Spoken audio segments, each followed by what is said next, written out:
Nobody bid on Black Widow's Christmas basket. Mountain Man bought it. Her secret will shock you. $20, boomed the rugged stranger as the town square fell into stunned silence. The cursed widow stood trembling, basket in hand, while whispers cut through her like winter wind. 3 dead husbands, they said. Bad luck incarnate. Her fate seemed sealed. Complete isolation, slow starvation, death by winter's end. But the mysterious mountain man stepped forward, his weathered face unreadable, his intentions unknown. He'd lived alone for years, haunted by his own dark past, yet something about her desperate courage called to him. What the widow carried beneath her heavy winter coat could destroy them both if discovered, in a town where reputation meant survival and secrets meant death. Would his unexpected kindness save her, or would her hidden truth condemn them both? Before we continue, comment where you are tuning in from. Perhaps we will publish a story there. The Christmas basket auction buzzed with excitement as townsfolk gathered in Copper Creek's snow-dusted town square. Women displayed their finest woven baskets filled with holiday treats, while unmarried men fingered coins in their pockets, eyeing potential companions for the evening meal. Sadie Calhoun approached the crowd slowly, clutching her modest basket against her chest. The cheerful chatter died like a snuffed candle. Mothers pulled their children closer. Men turned their backs. The circle of warmth around the auction platform suddenly had a cold, empty space where she stood. She kept her chin high despite the whispers that followed her like hungry vultures. 3 dead husbands, hissed Mrs. Patterson to her neighbor. Cursed woman, muttered the blacksmith. Bad luck follows her everywhere she goes. The auctioneer cleared his throat uncomfortably. Basket after basket sold for cheerful sums amid laughter and good-natured bidding wars. Young ladies blushed as their favorite suitors claimed their offerings. The crowd's energy soared with each successful match. Then came Sadie's turn. Next, we have Mrs. Calhoun's fine basket, the auctioneer announced. His voice lacked the enthusiasm he'd shown for the others. Silence stretched across the square like a held breath. Men studied their boots. Women examined their gloves. Even the children stopped their chatter. Sadie's hands trembled slightly as she stepped forward. The weight of 50 pairs of eyes pressed down on her shoulders. 6 months ago, her husband Thomas had died in the mine collapse. 6 months of whispers, sideways glances, and doors closing in her face. This auction represented her last hope of rejoining the community that had once welcomed her. Do I hear 50 cents? The auctioneer's voice cracked. Nothing. 25 cents? The wind whistled through the bare cottonwood branches overhead. Sadie's cheeks burned despite the December cold. Her careful posture couldn't hide the way her loose winter coat hung strangely on her frame, or how she moved with deliberate caution. Hannah Brigsby stepped forward, her iron-gray hair pulled tight beneath her bonnet. As the town's most influential matron, her words carried the weight of law. Some baskets ain't meant to be bid on, Hannah declared loudly. Some women bring nothing but misfortune to decent folk. Heads nodded in agreement. The crowd's rejection felt as solid as a brick wall. Sadie closed her eyes. She'd spent her last coins on ingredients for the Christmas cookies nestled in that basket. She'd sewn new ribbons by candlelight, hoping against hope that someone might take pity on her. The alternative was a winter alone, growing weaker each day, with no one to help when the real cold set in. Heavy footsteps crunched through the snow behind the crowd. Nathaniel Graves emerged from the shadows between buildings. The mountain man rarely ventured into town, appearing only when he needed supplies or ammunition. His weathered buckskin coat and untamed beard made him look more bear than human. Children had been known to hide behind their mothers' skirts when he passed. He surveyed the scene with sharp gray eyes that missed nothing. The crowd's cruel silence, Sadie's carefully controlled desperation, the way she held herself as if protecting something precious. $20, he said. Gasps erupted from the crowd. $20 could feed a family for 2 months. It was more than most men earned in a week at the lumber mill. The auctioneer's jaw dropped. Did you say $20? Nathaniel pulled a leather pouch from his coat and counted out gold coins. They clinked together in the sudden quiet. $20. Sold! The auctioneer's gavel cracked like a gunshot.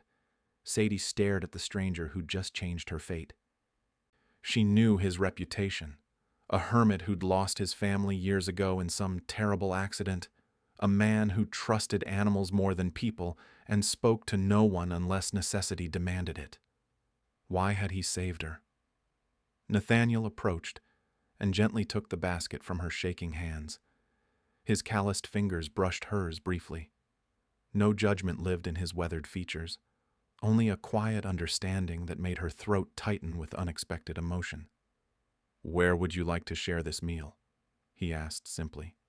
The crowd watched in stunned silence as the mountain man offered his arm to the cursed widow. Hannah Brigsby's mouth pinched into a disapproving line. "The church steps," Sadie whispered. It was neutral ground where even she couldn't be accused of impropriety. They walked through the parted crowd like Moses crossing the Red Sea.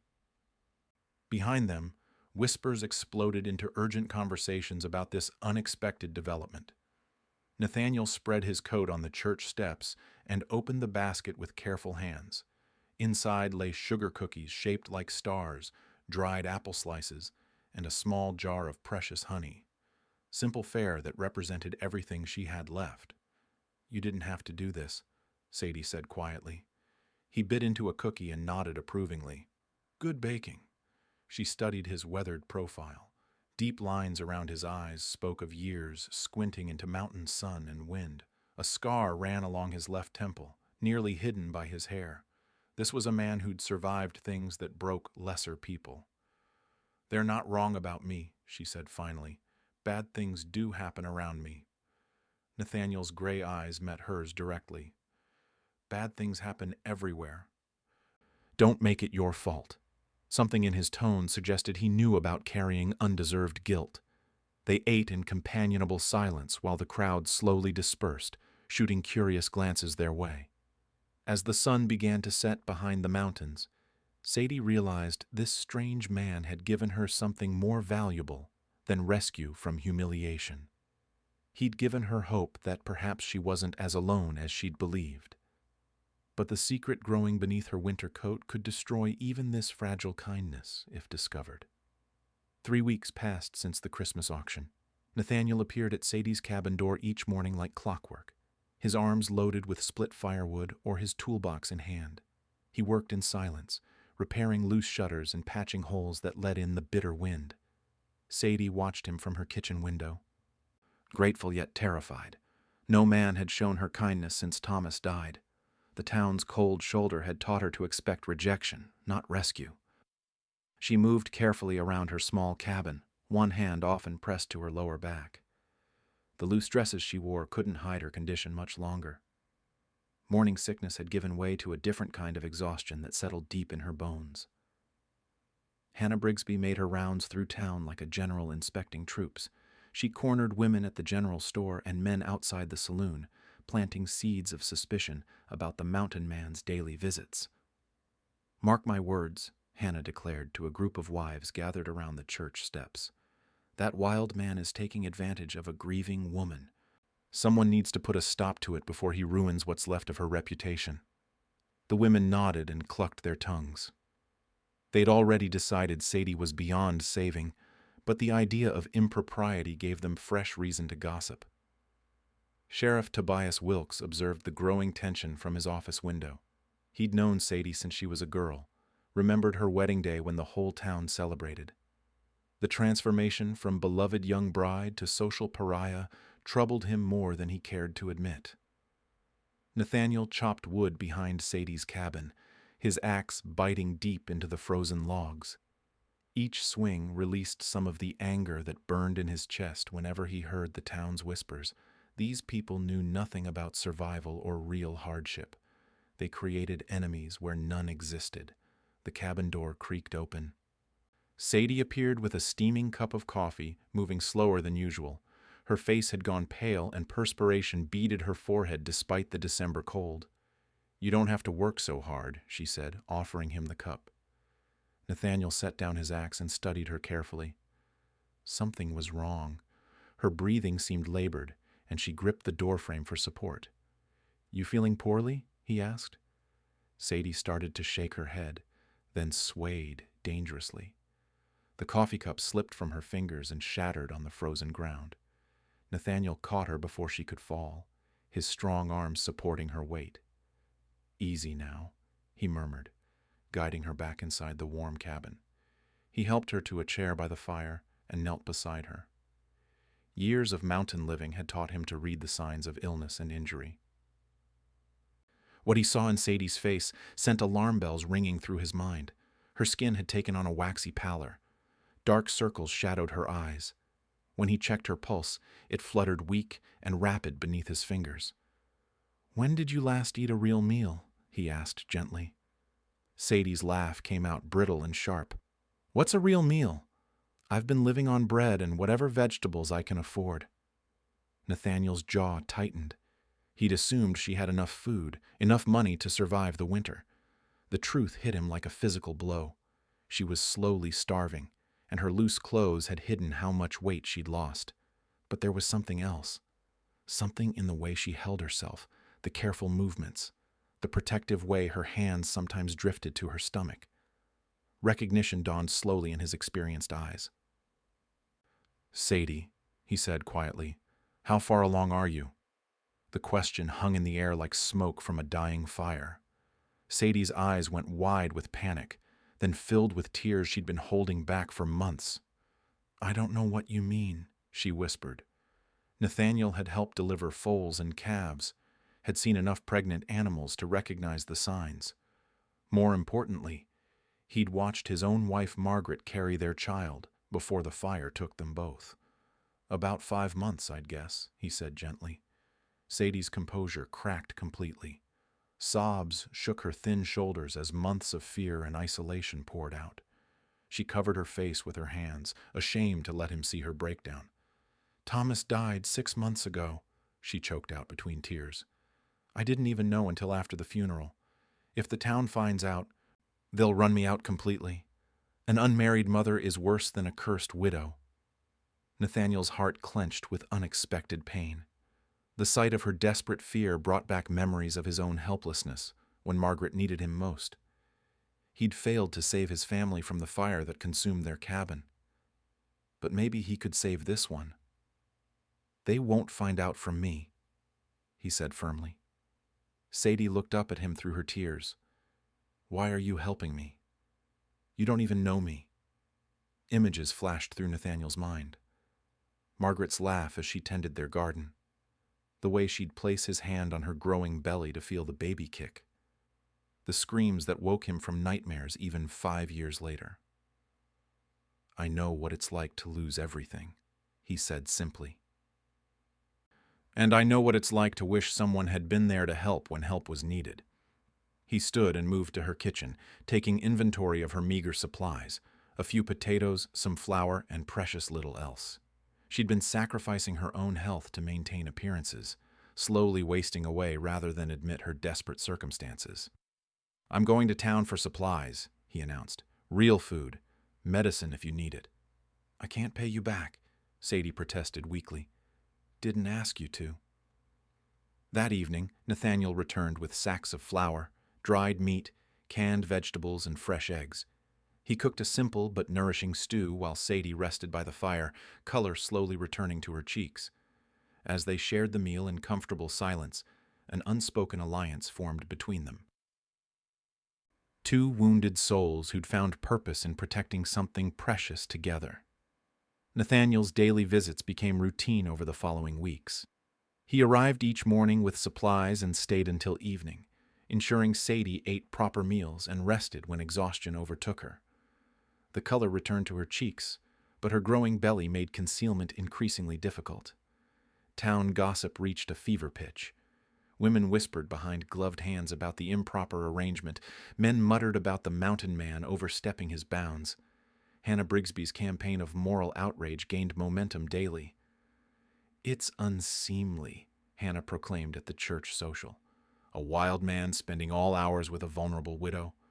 Someone must intervene before scandal destroys what little decency this town has left." Sheriff Wilkes found himself caught between growing pressure and his own observations. He'd seen Nathaniel's character during their few interactions. The mountain man paid his debts, caused no trouble, and minded his own business.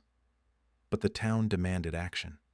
Sadie felt the weight of hostile stares whenever she ventured out for supplies. The few people who'd shown her pity after Thomas's death now crossed the street to avoid her. The isolation pressed against her chest like a physical force. One bitter January morning, Nathaniel arrived to find the cabin door hanging open. Snow had blown across the threshold, creating small drifts on the wooden floor. His heart hammered as he called Sadie's name and received no response. He found her collapsed beside the kitchen table, unconscious and frighteningly still. Her skin had taken on a grayish pallor, and her breathing came in shallow gasps. The empty water bucket nearby told the story. She'd tried to fetch water from the well and hadn't made it back inside. Nathaniel lifted her carefully, noting how light she'd become despite his efforts to keep her fed. He carried her to the bedroom and wrapped her in every blanket he could find. Her pulse felt thread and irregular beneath his fingertips. As he worked to warm her, the truth became undeniable. Sadie's condition was far more advanced than he'd initially estimated. The loose dresses and careful posture had hidden a pregnancy that must be close to 6 months along. Her body's demands had finally exceeded her ability to cope with stress and inadequate nutrition. Sadie's eyes fluttered open an hour later. Confusion clouded her features as she tried to sit up, but Nathaniel's gentle hand kept her still. "Don't move yet," he said quietly. "You fainted. Been out for a while." Memory returned slowly. The dizzy spell while fetching water, the ground rushing up to meet her, the terrifying moment when darkness swallowed her consciousness. "The baby," she whispered, her hands moving protectively to her stomach. "Still there," Nathaniel assured her, "but you can't keep going like this. The strain is too much."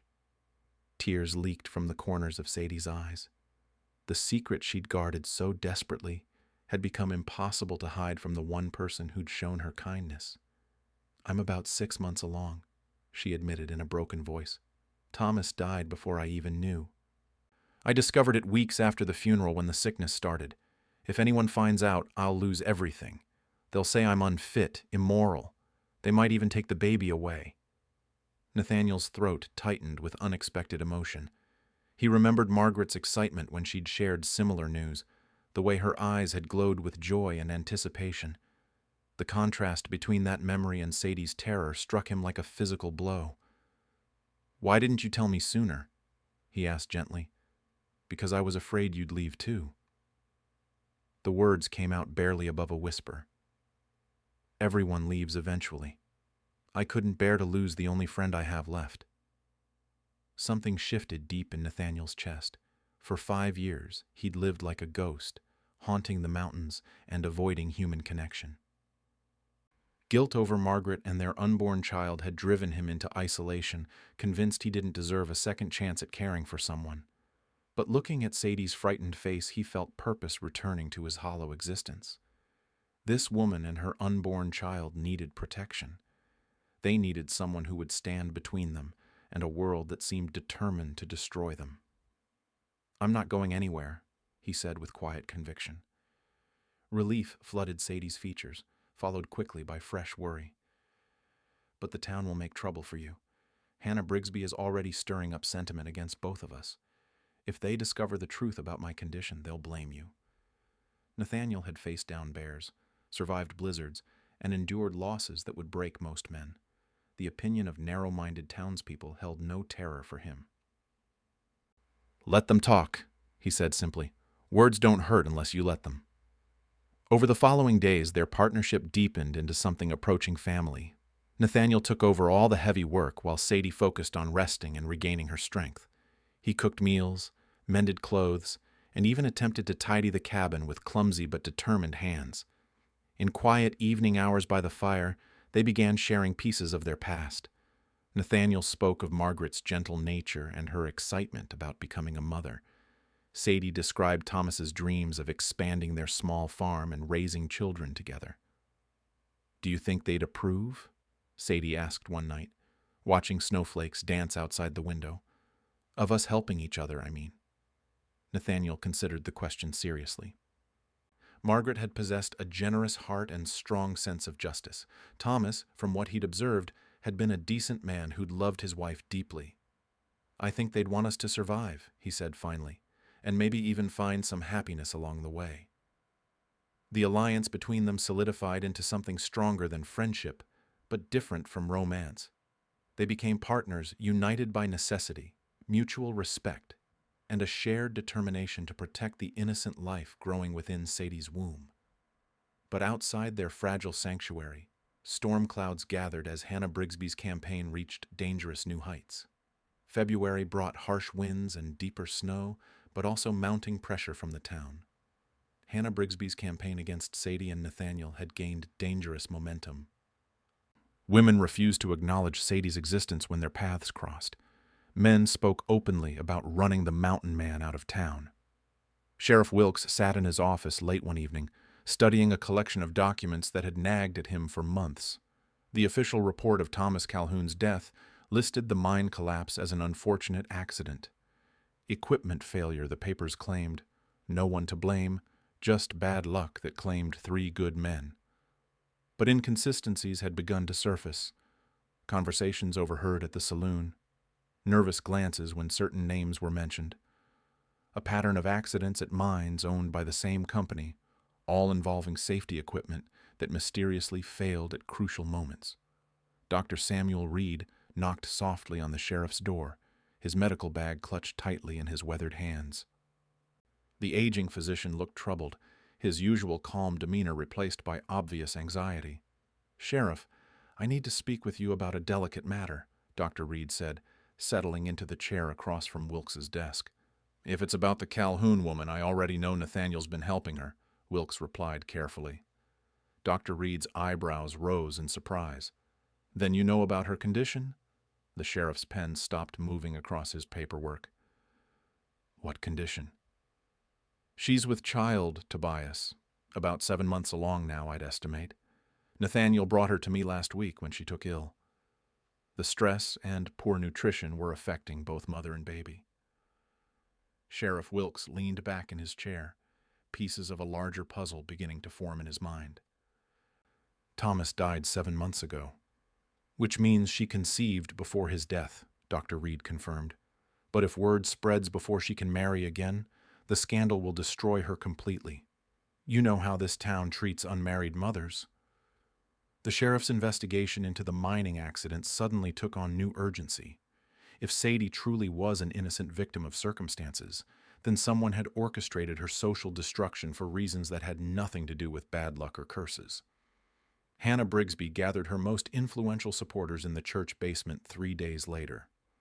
15 women sat in a circle, their faces stern with righteous indignation. The topic of conversation had moved beyond mere gossip into the realm of organized action. "The situation has gone too far," Hannah declared, her voice carrying the authority of someone accustomed to being obeyed. "That mountain savage is living in sin with a grieving widow, and we've allowed it to continue unchallenged. The moral fabric of our community hangs in the balance." Martha Calloway, the preacher's wife, shifted uncomfortably in her seat. "Perhaps we're being too harsh. Mrs. Calhoun has suffered terrible losses. Surely Christian charity demands we show compassion." Hannah's eyes flashed with anger. "Compassion doesn't extend to condoning improper behavior. The woman has brought nothing but misfortune to this town. First her husband dies in that mining accident. Now she's corrupting a man who might otherwise contribute something useful to society." The mention of the mining accident sent a small chill through the room. Several women exchanged glances, remembering husbands who'd spoken in hushed tones about safety violations and corner-cutting at the Brigsby-owned mines. "My herald mentioned irregularities in the safety inspections," whispered Emma Patterson. "Said there were problems that should have been addressed before that collapse happened." Hannah's face darkened dangerously. "Your husband talks too much about things that don't concern him. The mining accident was thoroughly investigated and found to be unavoidable. Bringing up old gossip serves no purpose except to spread more discord." The sharpness in Hannah's tone silenced further discussion, but doubt had been planted. Several women left the meeting with troubled expressions, wondering why their town's leading citizen seemed so defensive about questions that should have simple answers. Nathaniel sensed the growing hostility whenever he ventured into town for supplies. Conversations stopped when he approached. Store clerks served him with obvious reluctance. The blacksmith refused his business entirely, claiming he was too busy with other customers. The isolation didn't bother him personally, but it limited his ability to protect Sadie. If the town turned completely against them, she might lose access to medical care when the baby came. Dr. Reed had already expressed concerns about her health during the delivery. Sadie's pregnancy had entered its final phase, making concealment impossible even within the confines of her cabin. She moved carefully, one hand supporting her lower back, the other resting protectively on her swollen belly. The baby's kicks had grown stronger, a reminder that time was running short. "They're planning something," she told Nathaniel one evening as they sat by the fire. "I can feel it in the way they look at me. Hannah Brigsby isn't content with just making me unwelcome. She wants me gone completely." Nathaniel's jaw tightened. He'd reached the same conclusion based on the increasing boldness of the hostile stares and muttered threats. The situation was approaching a breaking point that could turn dangerous.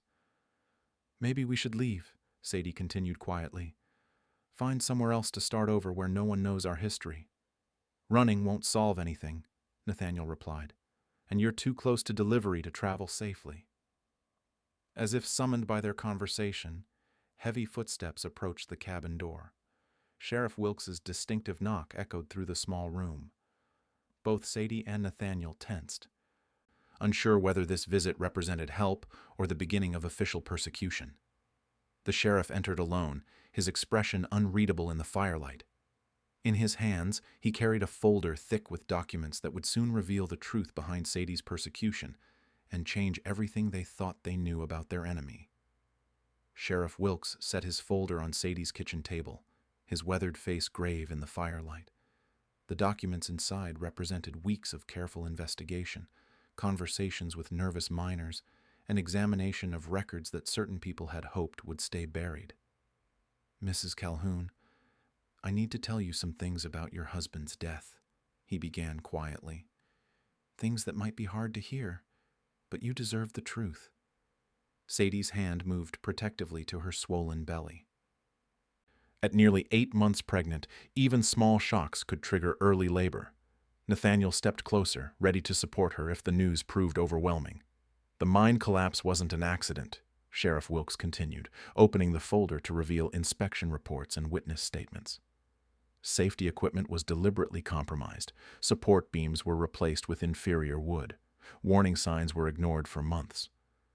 Nathaniel's jaw clenched. He'd suspected corruption, but the scope of the negligence still shocked him. Who was responsible? Harold Brigsby, Hannah's son. He owns 3 mines in the territory, all with similar safety violations. Thomas and 2 other men died because Harold cut corners to increase profits. Sadie's face went white as understanding dawned. Hannah knew? More than knew. She orchestrated the cover-up afterward, created the story about you being cursed to deflect attention from her family's crimes. If people believed bad luck followed you, they wouldn't ask questions about faulty equipment or criminal negligence. The pieces fell into place like dominoes. Hannah's immediate hostility after Thomas's funeral, the town's sudden rejection of a woman they'd previously welcomed, the whispered stories about multiple dead husbands that had no basis in reality.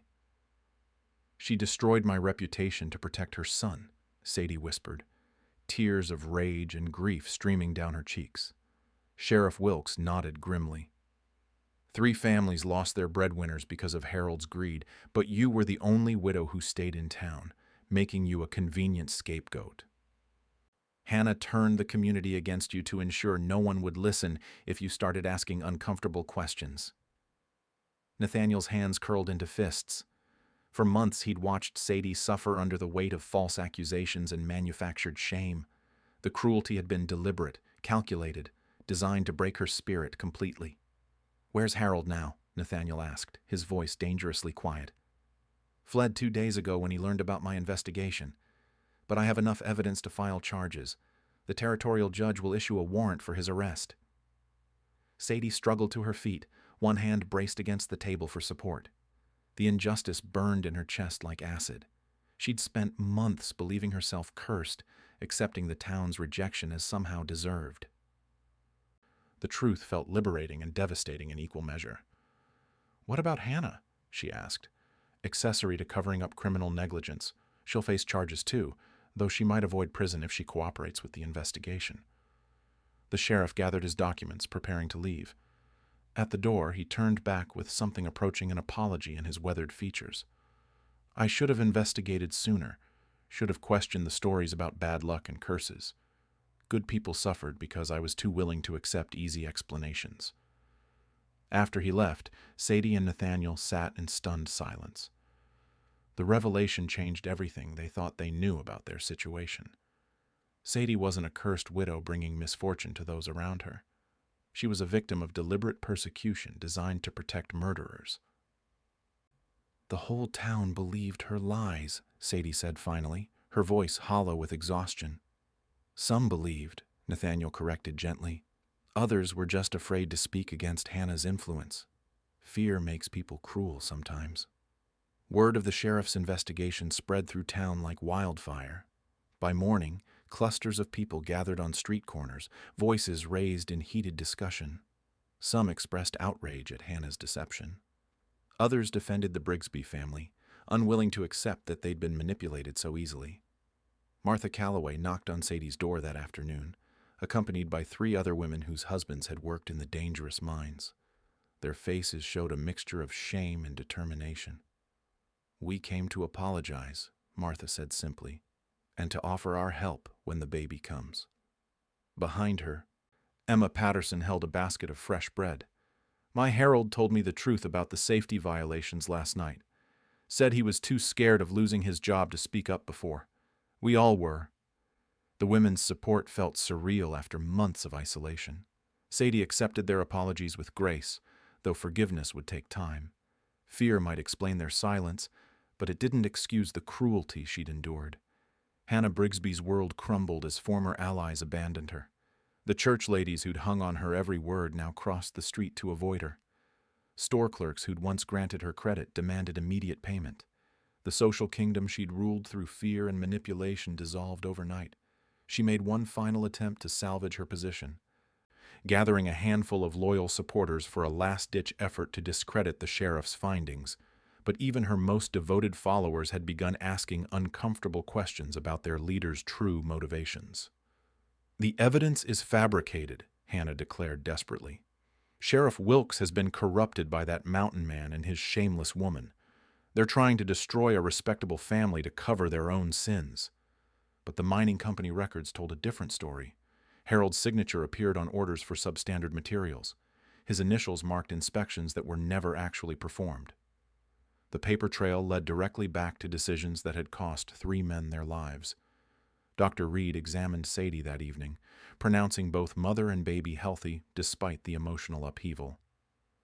The stress of recent revelations had triggered some early contractions, but they'd subsided without progressing into labor.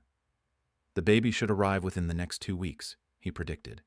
"Make sure she gets plenty of rest and avoids any more shocking news." As spring approached and Sadie's delivery date drew near, the truth about Hannah's conspiracy had transformed the social landscape of Copper Creek. But the most important question remained unanswered. Would the community's newfound knowledge translate into genuine acceptance for the woman they'd wronged so terribly? Spring arrived early that year, melting the snow into rushing creeks that sang through Copper Creek's valleys. Sadie's labor pains began on a crisp March morning when wildflowers pushed through the thawing earth like small miracles. Nathaniel rode hard to fetch Dr. Praymar Reed, while Martha Calloway and Emma Patterson tended to Sadie in the cabin that had sheltered her through the darkest months of her life. The women who'd once shunned her now worked with gentle efficiency, boiling water and preparing clean linens. "Easy now," Martha murmured, supporting Sadie through another contraction. "Your baby's almost here." The delivery proved long but uncomplicated. As the sun reached its peak, Sadie's daughter entered the world with healthy lungs and a fierce determination that reminded everyone present of her mother's strength. Dr. Reed cleaned the tiny girl and placed her in Sadie's trembling arms. "She's perfect," Sadie whispered, tears streaming down her exhausted face. Nathaniel returned from his anxious pacing to find mother and daughter resting peacefully. The sight of the newborn stirred memories of his own lost child, but instead of pain, He felt something approaching peace. This baby represented hope, renewed, a chance to protect what he'd failed to save before.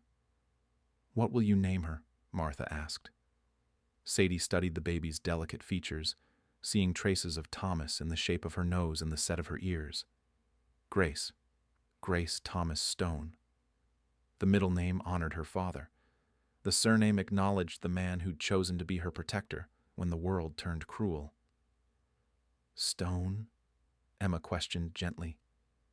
Nathaniel stepped forward, his weathered hands surprisingly gentle as he touched the baby's tiny fingers. "If Sadie will have me, I'd like to marry her. Give both of them my name and protection." The proposal wasn't born of passion, but of something deeper. Mutual respect, shared hardship, and a commitment to building something good from the wreckage of their separate tragedies. Sadie looked up at him with eyes that held gratitude, affection, and quiet acceptance. "Yes." The wedding took place 2 weeks later in the small church where Sadie had once faced whispered condemnation. Sheriff Wilkes performed the ceremony, his voice carrying the weight of official authority and personal redemption. Half the town attended, their presence a mixture of genuine support and curious obligation. Hannah Brigsby sat alone in the back pew, her former allies having abandoned her completely. The territorial judge had denied bail for her son Harold, and her own trial loomed large. The woman who'd once controlled social opinion through fear and manipulation now faced the isolation she'd inflicted on others. Martha Calloway organized the women to prepare a wedding feast, each dish representing an attempt to atone for months of cruelty. The gesture couldn't erase the pain Sadie had endured, but it marked a beginning toward community healing. Nathaniel spoke his vows with quiet conviction, promising to love and protect both Sadie and Grace as long as breath remained in his body. Sadie's voice trembled slightly as she pledged her own commitment to building a life based on truth rather than the lies that had nearly destroyed her. Baby Grace slept peacefully through the ceremony, wrapped in a quilt sewn by the church ladies. Each square had been crafted by different hands, symbolizing the community's recognition that they'd failed one of their own and were determined to do better. The months that followed brought gradual but genuine change to Copper Creek. Harold Brigsby received a 10-year prison sentence for criminal negligence. Hannah faced house arrest and substantial fines that stripped away most of her family's wealth. The mining company implemented new safety standards and provided compensation to the victims' families. Nathaniel proved to be a devoted father and husband. His mountain skills translated well to farming, and he expanded Sadie's small plot into a thriving operation that supplied vegetables to the town market. Grace grew strong and healthy under his watchful care, her laughter filling spaces that had once echoed with sorrow. Sheriff Wilkes used the mining scandal to push through reforms that protected workers throughout the territory. His investigation became a model for rooting out corporate corruption in other communities. The badge he'd worn with growing doubt became a symbol of justice properly served. Dr. Reed delivered 2 more babies that year to families who'd learned to value life over gossip. The physician found renewed purpose in his practice, no longer forced to navigate between healing and social politics. As winter approached again, the town prepared for another Christmas basket auction. This year, Sadie approached the platform with confidence instead of desperation. Grace gurgled happily in her arms while Nathaniel stood proudly at her side. When the auctioneer called for bids on Mrs. Stone's basket, multiple hands shot up immediately. The bidding became a good-natured competition among men who wanted to show their respect for the woman they'd wronged and the man who'd shown them what true character looked like. The winning bid came from young James Fletcher, whose own wife had died the previous spring. Sadie graciously accepted his $25, then surprised him by asking if he'd like to share the meal with her family rather than eating alone. "Nobody should spend Christmas isolated," she said simply. The gesture embodied the lesson Copper Creek had learned through its darkest period. Communities grew stronger when they protected their most vulnerable members instead of sacrificing them to fear and prejudice. Hannah Brigsby watched from her window as the town celebrated around families she'd tried to destroy. Her isolation was complete, but it was the isolation of justice rather than persecution. That evening, as snow began to fall outside their warm cabin, Sadie nursed Grace while Nathaniel mended harnesses by the fire. The domestic peace they'd built together represented more than survival. It proved that broken people could heal, that truth could overcome lies, and that love could flourish even in soil poisoned by hatred. Grace fell asleep to the sound of her parents' quiet conversation and the gentle crackling of the fire that would always keep their home warm.